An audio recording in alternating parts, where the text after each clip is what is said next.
प्रिय संस्कृत मित्राणी नमः संस्कृत आर के संस्कृत स्टडी में हम वाचन कर रहे हैं महाकवि कालिदास द्वारा विरचित मेघदूत खंड काव्य।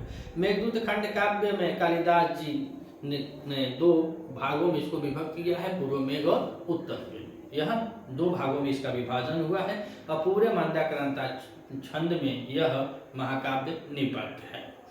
अब तक हम लोगों ने देखा कि कैसे कैसे यहाँ पे कहानी आ गई है कि कोई यक्ष है और जिस यक्ष की चर्चा पूरे मेघदूत में हो रही है वह यक्ष का नाम ब्रह्मवैवर्त पुराण में हेममाली बतलाया गया है और यक्षिणी का नाम विशालाक्षी। लेकिन महाकवि कालिदास द्वारा रचित मेघदूत महाकाव्य में उस यक्ष का कोई नाम नहीं बतलाया गया है। पहले श्लोक में यह बताया कि कश्चित कांता विरह गुणा, तो कोई यक्ष था और यक्ष आकर निवास कहाँ करता है तो रामगिरी के पर्वतों पर। और रामगिरी का पर्वत कैसा है तो तरुष्मन वृक्षों की घनी छाया में वहाँ के आश्रम है और माता सीता के स्नान करने से वहाँ का जल पूर्ण उदित हो उठा।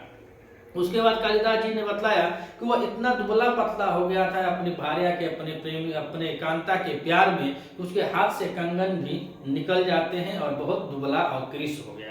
फिर वो बताया कि आषाढ़ के महीने में वह देखता है मेघ को और फिर वो बताया कि मेघ को जब देखता है तो उससे अनुनय विनय करता है और कुछ कहना चाहता है। राजस्य अनुचर बता रहे हैं कि जो राजस्य अर्थात कुबेर का जो अनुचर यक्ष है और देर तक सोचने के बाद अब वह कुछ अपने संदेशों को कहना चाहता है, कहूँ कि ना कहूँ, कहूँ कि ना कहूँ इत्यादि सब प्रकार से यह 4 श्लोकों में कवि जी ने बतलाया।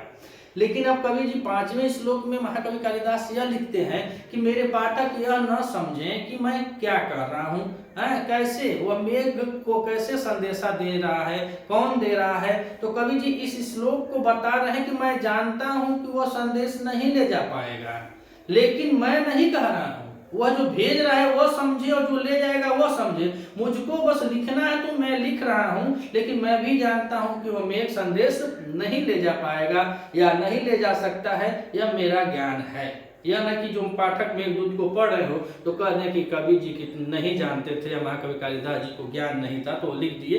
तो वही चीज पर इस श्लोक में उन्होंने बतलाया कि मेरे द्वारा कुछ नहीं कहा जा रहा, मैं बस लिख दिया हूँ मेघदूत, तो मेरे द्वारा कुछ कहा नहीं जा रहा है, लिखा बस जा रहा है। और जो भेजेगा, जो जानेगा, जो बोलेगा वह कैसा है तो नीचे कह रहे हैं कामाता ही प्रकृति कृपणा चेतना चेतनेषु, अर्थात जो कामार्थ लोग होते हैं, जो कामी लोग होते हैं वह चेतन और अचेतन में फर्क नहीं समझ पाते हैं और कह रहे हैं कि कृपणा होते हैं, बड़े दीनहीन स्वभाव के होते हैं। तो कालिदास जी का यह नायक इतना बड़ा हीरो था, कालिदास जी अपनी लेखनी से इसको बना रहे इतना बड़ा हीरो तो बेचारा उसके प्यार में एकदम पागल हो गया था। और अधिकांशतः हम लोग देखते हैं जब नायक नायिकाओं का विरह होता है तो उसमें नायक हो या नायिका हो वह दोनों एक दूसरे के प्रति इतना विलीन हो जाते हैं, इतना सोचने लगते हैं कि वह कभी उसके वस्त्र से बात करने लगते हैं तो कभी वह उसके तस्वीर को रखकर बात करते हैं।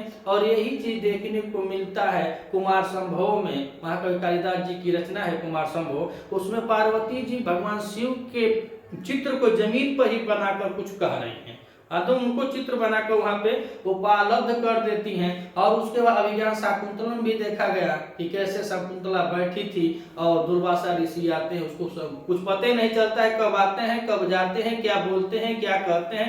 तो ऐसे ऐसे होते हैं जब विरह होता है तो लोग किससे क्या कहना चाहिए। तो ही नीचे की लाइन में करें प्राकृत मन स्वभाव सही कृपणा बड़े दुबले हो जाते हैं, बड़े विक्षिप्त हो जाते हैं, विवेकहीन हो जाते हैं, शून्य हो जाते हैं। तो जब मैं नहीं कह रहा हूँ कि मेघ संदेश ले जाएगा, यह कह कौन रहा है तो यक्ष कह रहा है, कालिदास जी का नायक मेघदूत का नायक वह कह रहे हैं कि प्रकृति कृपणा चेतना चेतनेषु, अर्थात वह बेचारा इतना विह्वल हो गया है, स्वाभाविक रूप से वह विवेक शून्य हो गया है, दीनहीन हो गया है, वह बेचारा की कोटि में आ गया है। इसीलिए चेतना चेतन और अचेतन में वह भेद नहीं कर पा रहा है। तो आइए हम वाचन करते हैं श्लोक नंबर 6 मेघदूत के पूर्व मेघ में और मंदाक्रांता छंद है। धूमा ज्योति सलिला मारुतां सन्निपात क्व मेघ, धूमा ज्योति सलिला मारुतां सन्निपात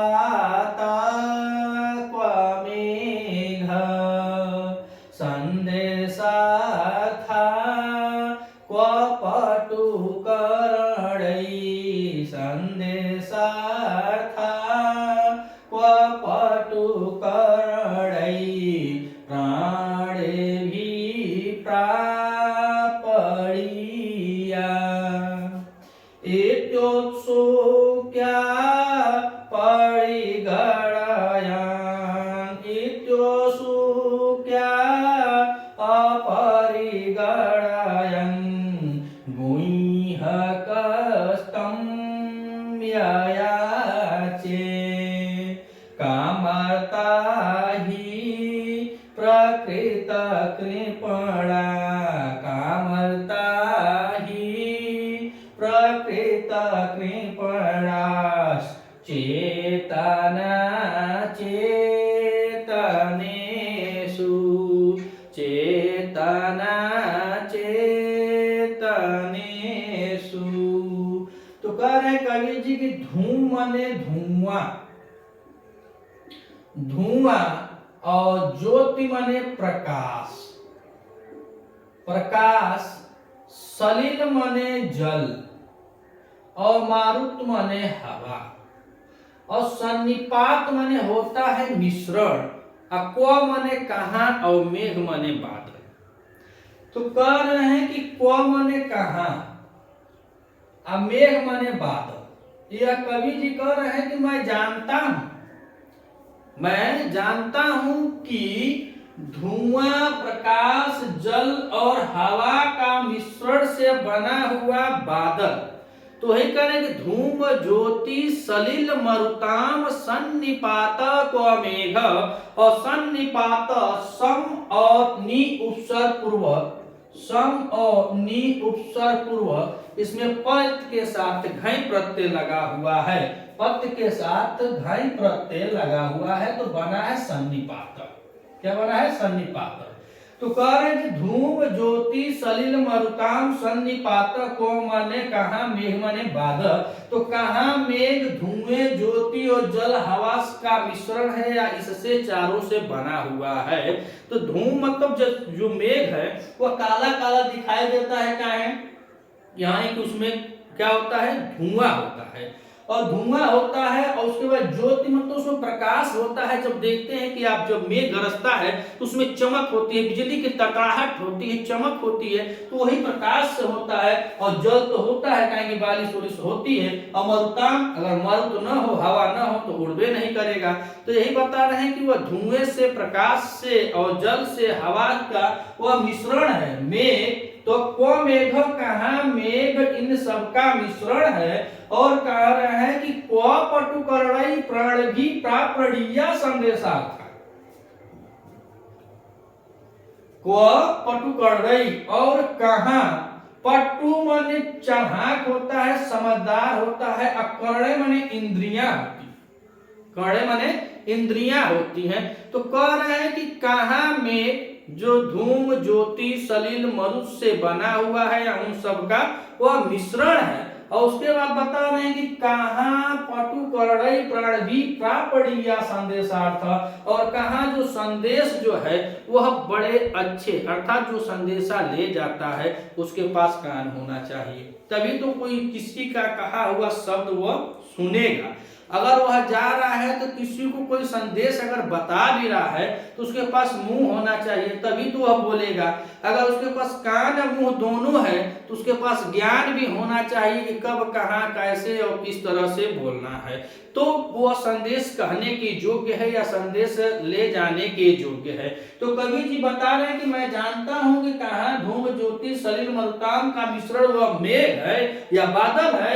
और कहाँ पटुकर्णई प्राणभी प्रापणीया संदेशार्थ कर, और कहाँ प्राणी जो चालाक प्राणी होते हैं, जो अच्छे स्वभाव के प्राणी होते हैं, उन प्राणियों के द्वारा जो समर्थ इंद्रियों वाले होते हैं, समर्थ इंद्रियों जिसके आंख हो, कान हो, मुंह हो, बोल ले, कह ले, समझा ले, कब कहाँ क्या किसको कहना है, ऐसे चतुर लोगों के लिए क्या होता है? संदेशार्थ प्रापणीया। ऐसे लोगों के लिए कहाँ संदेश रूपी वस्तु को भेजा जाता है। अगर संदेश भेजना है तो ऐसे लोगों से संदेश भेजो। और मैं जानता हूं कि यह मेघ का है, तो धूम ज्योति सलिल मरुतोम का मिश्रण है। और कहाँ संदेश को जब भेजना है तो ऐसे प्राणियों से भेजा जाता है जो पटुकर्णय इंद्रिय हो, जन पटुकर जिसकी इंद्रियां वाले और प्राणियों के द्वारा जो अच्छे ज्ञानी विद्वान हो। अब मान लीजिए कि आप किसी को संदेशा भी वह यक्ष जो है ऐसा नहीं भेज रहा, वह अपनी पत्नी को, अपनी भार्या को, अपनी जया को संदेशा भेज रहा है। अब क्या क्या कहेगा, किस किस बातों को कहेगा, तो अब मेघ सुनेगा, जानेगा, तो कब का बोलना है कब नहीं बोलना है उसको क्या पता है। तो ये कवि जी कह रहे हैं कि मैं जानता हूं कि वह उसका मिश्रण है और यह भी जानता हूं कि संदेशा किसके द्वारा कहा जाना चाहिए या कौन उस संदेशे को ले जा सकता है।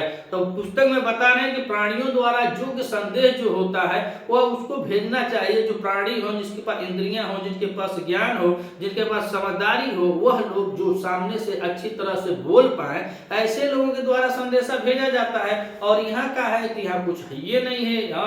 और कह रहे हैं कि काहे यह सब कह रहा है, तो कहने को पटुकर्णे प्राण भी प्रापड़िया, कहाँ वो संदेश अच्छे इंद्रियों वाले या ज्ञानी लोगों के द्वारा भेजा जाने वाला संदेश है। लेकिन यह संदेश काहे भेज रहा है, काहे कह रहा है मेघ से, तो नीचे बता रहे हैं हे सो क्या अपरिगणयन अपरिगणयन अपरिगणयन अपरिगणयन हो गया है। और काहे हो गया है, तो कहने इति उत्सुकता, उत्सुकता वश वह जैसे मेघ को देखा तो अब पीछे श्लोक में बतलाया कि जिंदायिता जीवित लंबनार्थी, वह अपने पत्नी के जीवन की रक्षा के लिए हे मेघ तुम मेरा संदेशा ले जाकर कह देना। काहे कि प्रत्यासन न वसी, तो प्रत्यासन सावन का महीना नजदीक आ रहा है। और जब सावन का महीना नजदीक आ रहा है तो मैं अपना कुशलता अगर मैं समाचार वहां भेज दूंगा तो मेरी वाली सोचेगी कि जहां है वह तो ठीक है। अगर पता नहीं 8 महीने से क्या हुआ क्या नहीं हुआ, सोच रही होगी कि ना सोच रही होगी, और कहीं मने मनी डरा तो भी रहा होगा कि काजनी हवे कि भाग गए कौनों के साथ, कहाँ है कहाँ नहीं है। तो तमाम सोचों को लेकर के बेचारा सोच रहा था, और सोच रहा था तो वही बता रहे हैं कि वो उत्सुकता वश कह रहा है, यह नहीं कि उसको भी ज्ञान नहीं है। लेकिन ऐसे लोग उत्सुकतावश हो जाते हैं। कह रहे हैं कि इति उत्सुकता अपरिगणन, अब परिगणन में होता है कि गणना करना है, आप जान सकते हैं समझ सकते हैं कि क्या सही है क्या गलत है। लेकिन यहाँ कह रहे हैं कि इत्योत्सुक्याद अपरिगणन, वह अपरिगणन हो गया था। जैसे अगर किसी प्रेमी का जोड़ा या बिखर जाए, चाहे नया नया प्यार हो जाता है, तो बड़े बड़े तेरे लिए चांद तारे तोड़ के लाऊंगा, वह अपरिगणन होता है, शब्द कहने के लिए होता है। हाँ तुम मेरे आंखों में बस गई, कोई आंखों में बसेगा, कोई आंखों में नहीं बसता है। कोई आंखों में आंख में वो तिल्ली तो जेबे ना करे, माछी हो जाए तो साला के एकदम तड़फड़ाए लगो, तो आंखों में 5 फुट 4 फुट तो शरीर नहीं बसती है। बस वही करें इत्सुक्याद अपरिगणन। अपरिगणन आपको हम बताना चाहते हैं कि जो आप उत्सुकता में कह देते हैं कि मैं तेरे लिए जान दे दूंगा, मैं तेरे लिए चांद तारे तोड़ लाऊंगा, मैं तेरे लिए, जब करेंगे पड़ता है तो समझ में आता है क्या क्या होता है। तो उत्सुकता वजह से सामान्यतः लोग कह देते तू मेरी जान है, तू मेरी परान है, तू क्या है कैसे है।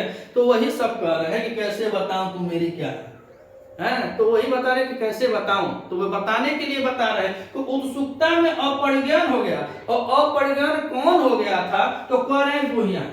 गुह्यांक, और इसका मतलब यच, गुह्यांक का मतलब यच है, और इसमें गु है, और गुह्यांक के साथ इसमें लगा हुआ है, गुहू के साथ उड़ुल प्रत्यय लगा हुआ है। जो गुह्यांक है इसमें गुहू के साथ उड़ुल प्रत्यय लगा हुआ है, उड़ुल प्रत्यय लगा हुआ है, तो गुह्यांक बना। तो गुह्यांक माने यक्ष, और तम से किसका बोध हो रहा है, यहाँ पे तम से बोध हो रहा है मेघ का।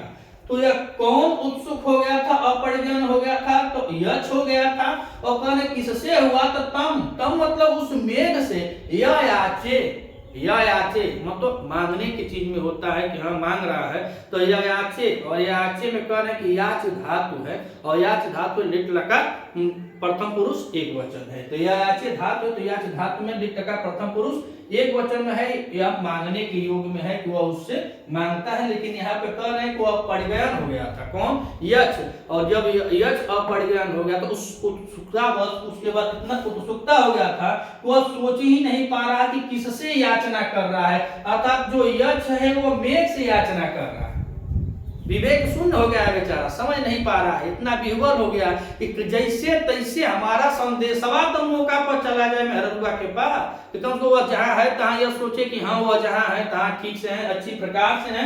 इसीलिए करें इत्यो सुख्याद अपरिगयन, वह बेचारा उत्सुकता बस गणना नहीं कर पा रहा था, तब यक्ष उससे कामना करना हाथ जोड़ लेला कि हे प्रभु हे मेघ, तुम मेरे संदेशे को ले जाके कह देना। मैं नहीं कह रहा, कालिदास जी कह रहे हैं कि मैं नहीं कह रहा हूं, वही कह रहा है जिसको भेजना है संदेश, अर्थात जो यक्ष है गुह्यक है, तब मने उस मेघ से या याचे मने निवेदन करता है बेचारा कि हे महाराज हमारे संदेशा को ले जाकर उससे कहिए। अभी विचार कर रहा है, बोला नहीं है, कुछ कहा नहीं है, लेकिन 4 श्लोक के बाद महाकवि कालिदास जी बता रहे हैं कि मैं जानता हूं कि मेघ कैसा है और संदेशा कैसे लोगों के द्वारा भेजा जाना चाहिए। लेकिन हमारे पाठक यह न समझे कि महाकवि कालिदास जी गलत बता, उनको जानकारी नहीं थी, इसीलिए बताइए मैं लिख रहा हूँ, कुछ कह नहीं रहा हूँ। तो ऊपर बता दिए कि धूम ज्योति शरीर मर्ताम सन्निपातक को मेघ, अर्थात वह इनसे इन सब का मिश्रण है। और संदेशा कैसा है तो वह चतुर इंद्रियों वाला हो, चालाक हो, अच्छा हो, स्वभाव से अच्छा हो, और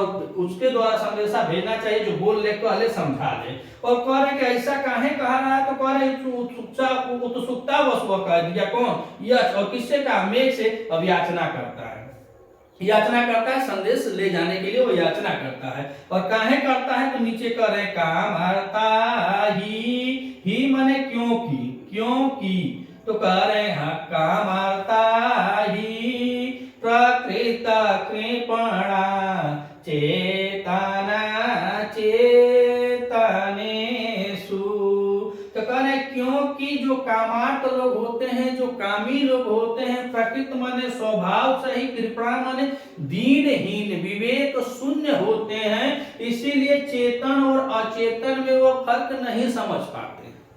जो कामार्थ लोग होते हैं, जो कामी लोग होते हैं, तो वह क्या करते हैं, चेतन और जब अचेतन में विवेक शून्य हो जाते हैं तो वह उसकी पहचान नहीं कर पाते हैं। इसीलिए जो गुह्यांक है, जो यक्ष है, वह क्या कर रहा है, तम माने उस मेघ से याचना करने लगता है, अपने पत्नी के प्रति, अपनी भार्या के प्रति, अपने दैता के प्रति, जो उसके जीवन का लंबनार्थी है, वह उसका जीवन चाहता था, तो जहां है जैसे है सुरक्षित रहे। अगर वह मेरा संदेशा सावन मास आने से पहले पा जाएगी तो 4 महीना और सुकून से काट सकती है। यहाँ अभी जहां है ठीक है, अच्छे हैं, जीवित हैं, सकुशल हैं, तो वह संदेशा देने के लिए इतना उत्सुक हो जाता है बेचारा, इतना उत्सुक हो जाता है कि कालिदास जी बता रहे हैं तो वह प्रकृति कृपणा चेतना चेतु, वह कामी था, कामी होने के कारण वह अभी प्रकृति से ही, मतलब स्वभाव से ही दीनहीन हो गया था, विवेक शून्य हो जाता है।